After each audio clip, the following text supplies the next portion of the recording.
Russia থেকে chemical এনে আমাদের মাল্টি অর্গান ফেলিওর করে মারার চেষ্টা করছে তৃণমূল সরকার। ভাবুন একবার, রাশিয়া থেকে নাকি কেমিক্যাল আনা হয়েছে এবং যে কেমিক্যাল প্রয়োগ করে নাকি মাল্টি অর্গান ফেলিওর করে মারার চেষ্টা করা হচ্ছে, এবং তৃণমূল সরকার নাকি এটা করছে।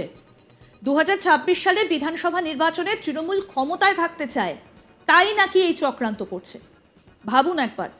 এবং এই কেমিক্যাল এনে মাল্টি অর্গান ফেলিওরের একটা চেষ্টা চলছে।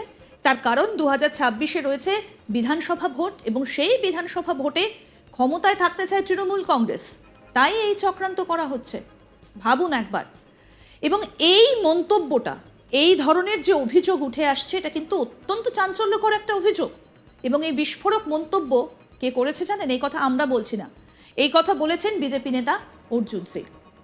আগামী 6 মাসের মধ্যে যদি আমার এমন কিছু হয়, তবে তৃণমূল সরকার, মুখ্যমন্ত্রী এবং সিআইডি এর জন্য দায়ী থাকবে বলেও জানিয়েছেন অর্জুন সিং। ভাটপাড়া পৌরসভায় 4 কোটি টাকা দুর্নীতির অভিযোগ এনে তাকে সমন পাঠিয়েছিল সিআইডি।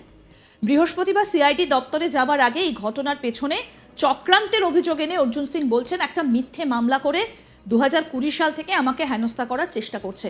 এখন পশ্চিমবঙ্গে তৃণমূলের বিরোধী মমতা ব্যানার্জি অভিষেকের বিরুদ্ধে কথা বলবে যে তাদেরকে টার্গেট করে মিথ্যে মামলায় ফাঁসানো হচ্ছে। যেহেতু আমরা সেন্ট্রাল ফোর্সের কেন্দ্রীয় বাহিনীর ঘেরাটোপের মধ্যে থাকি, তাই সেই সুযোগ পাচ্ছে না। অর্জুন সিংয়ের আরও অভিযোগ, তৃণমূলের বড় বড় নেতারা তারা টাকা বাইরে পাঠানোর জন্য রাশিয়ানদের অ্যাকাউন্ট ভাড়া করেছে। বহুদিন ধরে এই সরকারের পুলিশ ডিপার্টমেন্ট বা অন্য এজেন্সিগুলির মাধ্যমে আমরা খবর পাচ্ছি। 1.5-2 বছর আগে কিছু রাশিয়ানদের নামও এসেছিল। যখন অর্জুন সিং, শুভেন্দু অধিকারী তাদের মতো নেতাদের আটকাতে পারছে না তৃণমূল, তখন তাদের মেরে দেওয়ার একটা চক্রান্ত চলছে বলছেন অর্জুন সিং। যেহেতু জনসভা বা মিছিলে কেন্দ্রীয় বাহিনীর ঘেরাটোপে আমরা থাকি, রাশিয়া থেকে এমন কেমিক্যাল নিয়ে আসা হয়েছে যাতে আমাদেরকে তদন্তের নামে ডেকে কোনো ব্যক্তির পাশে যদি সেই কেমিক্যাল স্প্রে করিয়ে দেওয়া হয়, তবে 2-3 মাসের মধ্যে মাল্টি অর্গান ফেলিওর হয়ে সেই ব্যক্তি মারা যায়। বিশ্বস্ত সূত্রে আমি খবর পেয়েছি, অর্জুন সিং, শুভেন্দু অধিকারী সহ 4-5 জন বিজেপির প্রথম সারির নেতৃত্বকে মেরে ফেলার চক্রান্ত করছে এই সরকার। কি বলছেন অর্জুন সিং, কি অভিযোগ শোনাবো।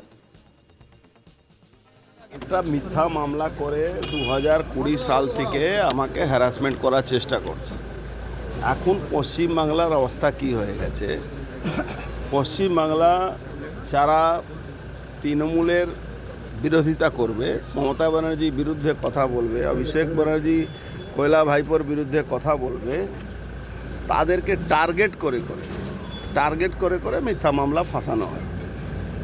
যেহেতু আমাদের সেন্ট্রাল ফোর্স ঘেরার মধ্যে আমরা থাকি, এরা সেই সুযোগ পাচ্ছে না। এখন আস্তে আস্তে এদের একটা, আপনারা শুনেছিলেন ইতিমধ্যে, কে তৃণমূলে বড় বড় নেতারা টাকা জমা করার জন্য, টাকা বাইরে পাঠাবার জন্য রাশিয়ানদের অ্যাকাউন্ট হায়ার করেছে। যেরকম এখন আপনি দেখছেন ছেলেদের অ্যাকাউন্ট হ্যাক করে টিচাররা অন্য জায়গায় অন্য অ্যাকাউন্টে ট্রান্সফার করে দিচ্ছে, সেরকম রাশিয়ানদের একটা অ্যাকাউন্ট হায়ার করা হচ্ছে। এটা বহুদিন ধরে আমাদের এই গভর্নমেন্টের পুলিশ ডিপার্টমেন্ট বা আদার্স এজেন্সির মাধ্যমে আমরা খবর পাচ্ছিলাম। আমাদেরও তো লোক আছে, রাশিয়ানদের অ্যাকাউন্ট কারা হায়ার করছে। তৃণমূলের যারা নেতৃত্ব দিচ্ছেন, যারা কয়লা ভাইপো থেকে নিয়ে যাদেরকে বিনা মিশ্রা যারা পালিয়ে বেড়াচ্ছে, আপনারা শুনেছিলেন কিছু, মানে বহুত দিন আগে, প্রায় 1.5-2 বছর আগে রাশিয়ানদের নামও এসেছিল। এখন শুভেন্দু অধিকারী, অর্জুন সিং মতন লোকেদেরকে এরা কোনোভাবে আটকাতে পারছে না, তখন একটা মেরে দেওয়ার চক্রান্ত চলছে। যেহেতু কোনো পাবলিক মিটিং বা মিছিলে সবসময় সেন্ট্রাল ফোর্সের ঘেরার মধ্যে আমরা থাকি, তখন এমন কেমিক্যাল স্মাগল করে আনা হচ্ছে রাশিয়া থেকে এইদের মাধ্যমে, যাতে আমাদেরকে কোনোভাবে ইনভেস্টিগেশন নামে ডেকে।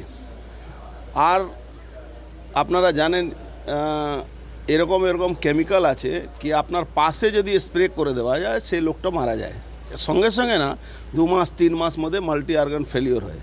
এরকম একটা আমাদের বিশ্বস্ত সূত্রের মধ্যে আমি খবর পেয়েছি কি অর্জুন সিং মানে আমাকে, শুভেন্দু অধিকারী, এরকম 4-5 জন আগের শ্রেণী যারা নেতৃত্ব দিচ্ছেন বিজেপিকে, তাদেরকে মেরে দেওয়ার চক্রান্ত এই সরকার করছে। এই কেমিক্যালটা হলো বিষ একরকম।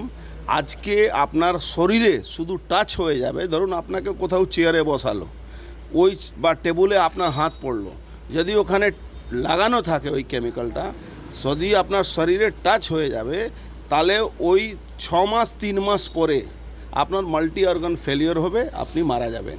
6 মাস 3 মাস পরে অ্যাকশন শুরু হবে। 6 মাস 3 মাসের মধ্যে, মানে এর অ্যাকশন 3 মাসের আগে বোঝা যাবে না।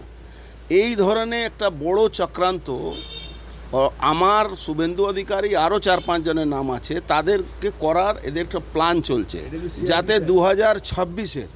2026-এ ইলেকশনে আবার এরা ভোটে জিতে পারে। এইটা সিআইডি হোক বা অন্য এজেন্সি যেখানে ডেকে ডেকে এসটিএফ, আপনারা জানেন ইতিমধ্যে বাংলাদেশের জঙ্গিদের সঙ্গে কত যোগ আছে আমাদের পশ্চিমবাংলা সরকারের, সে নানা রকম একটা ব্যবস্থা চলছে। একটা বড় ধরনের ঘটনা, ধরুন আজকে যদি কেউ মেরে দেয়, তখন কি হয়, সঙ্গে সঙ্গে মিডিয়াতে আসে, কিন্তু যদি কারো শরীরে মাল্টি অর্গান ফেলিওর হয়ে যায়, তখন তো আপনি তার উপরে প্রশ্নচিহ্ন করতে পারেন না। এই ধরনের আশঙ্কার জন্যে আমরা হাইকোর্টে দ্বারস্থ হয়েছিলাম। হাইকোর্ট বলেছে 4 ঘন্টা আপনাকে যেতে হবে, তার জন্য আজকে আমি ওখানে যাচ্ছি। কিন্তু আমি একদম আশঙ্কা আমার সবসময় মনে আছে, আমার জন্যে, শুভেন্দু অধিকারীর জন্য, আরও 4-5 জনের জন্য, কি এরা কোনো না কোনোভাবে, আপনি বলুন 4 বছর ধরে কোনো হেলদোল ছিল না, হঠাৎ 4 বছর পরে 4 কোটি টাকা নাকি আমি দুর্নীতি করেছি। আরে 400, 500, 1000 কোটি টাকা বললে একটা আমারও মান সম্মান থাকতো। 4 কোটি টাকা দুর্নীতির জন্য অর্জুন সিংকে ডাকা হচ্ছে, যে অর্জুন সিংয়ের অ্যাসোসিয়েটস 10 কোটি টাকা মাসে আমাদের লেবার পেমেন্ট আছে, সে অর্জুন সিংকে 4 কোটি টাকা দুর্নীতির জন্য ডাকা হচ্ছে। তার মানে কি, সামথিং রং বিহাইন্ড দ্য বার। ভাটপাড়া মিউনিসিপ্যালিটিতে নাকি আমি 4 কোটি টাকা দুর্নীতি করেছি। এই ধরনের একটা মিথ্যা আরোপ লাগিয়ে এই সাজিশটা একটা করার আমার মনে আসছে কি এরকম একটা হতে পারে। তার জন্যে আমি হাইকোর্টের দ্বারস্থ হয়েছি। হাইকোর্ট একটা নির্দেশ দিয়েছে, যেতে হবে। কিন্তু আমি আপনাদের মাধ্যমে, কেন গণতন্ত্রের চতুর্থ স্তম্ভ হলো মিডিয়া, আপনাদেরকে আমি বলে যাচ্ছি, যদি 6 মাসের মধ্যে আমার যদি কোনো মাল্টি অর্গান ফেলিওর হয়, তার আরও আপডেট পেতে দেখতে থাকুন আজ তাক বাংলা, সাবস্ক্রাইব করুন।